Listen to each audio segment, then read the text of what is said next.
Hey everybody, Michael Fisher with Pocketnow, Tony behind the camera, taking a look at GT Advanced Technologies, a company that might very well reshape the glass on the front of your smartphone. Let's take a look.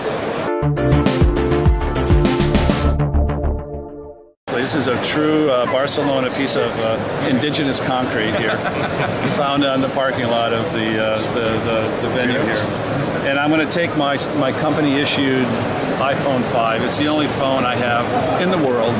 And I'm going to take this thing and I'm going to start to, scratch away, right? So I'm pushing pretty hard on the surface of that. And what you're seeing, and we'll see when I'm done here, is a dust trail of material that actually broke off of this concrete as I was rubbing it across the screen of my phone. And when I clear that away, you'll see that there's no damage to the screen itself. There's no scratching. There are some smudge marks because I haven't cleaned it perfectly yet, but you can't scratch sapphire. I mean, the only thing that's harder than sapphire is diamond. Yeah, exactly. Kids don't do that at home because that's a protected layer on the iPhone. So what I have done here, just for demonstration purposes, is I put this piece of sapphire on my iPhone 5 so that I could, do that here at the show and kind of showcase some of the properties of it. But it's about 2.5 times stronger than Gorilla Glass. 2.5 times stronger than Gorilla Glass.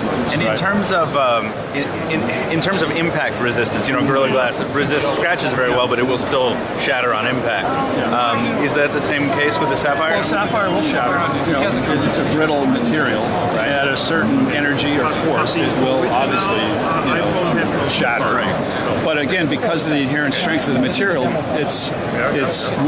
that shatter point is better than what you'll see with Gorilla Glass. So it takes a bit more effort to shatter sapphire than it will. Now, what's interesting about the comparison between the products, you just saw me, do this on my phone, right? If I take the same rock, and I'll just use this piece of Gorilla Glass, and I don't know if you can see some of the scratches on it already, but I'll try to use that upper corner there where it's fairly clear. So if I take the same rock and do the same thing again with this, and then I show you sort of wiping it away, you can see the fact that it's actually scratched material, right? Yeah. So, I'm sorry, is this Gorilla Glass 1 or 2? This is 2. This is Gorilla Glass 2. So what happens now is the way Gorilla Glass, it's a great product, it's used ubiquitously, it's all over the place. Absolutely. Very good product, nothing against Gorilla Glass per se. But part of the manufacturing process, the last step in the making of Gorilla Glass is the sheet of glass is actually dipped into a bath. And that material that they dip the glass substrate into actually shrink wraps around the actual substrate, putting pressure around the material. And that's what adds that extra bit of strength to Gorilla Glass. So it just imparts tension to the glass itself.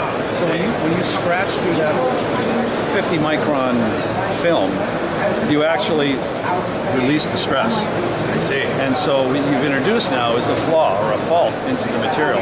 And I won't do it here, but it's very likely that at some point when that phone would drop, you're going to get a crack that's going to occur along that fault line. If you've ever cut glass for a window or a picture frame or something, you just score it and then you snap it along that point, right? Same idea. So it'll fail at the pre-scored points at which your keys have scratched it or something. Keys, common enemy of Gorilla Glass are keys, sand, coins, whatever. Exactly. Right.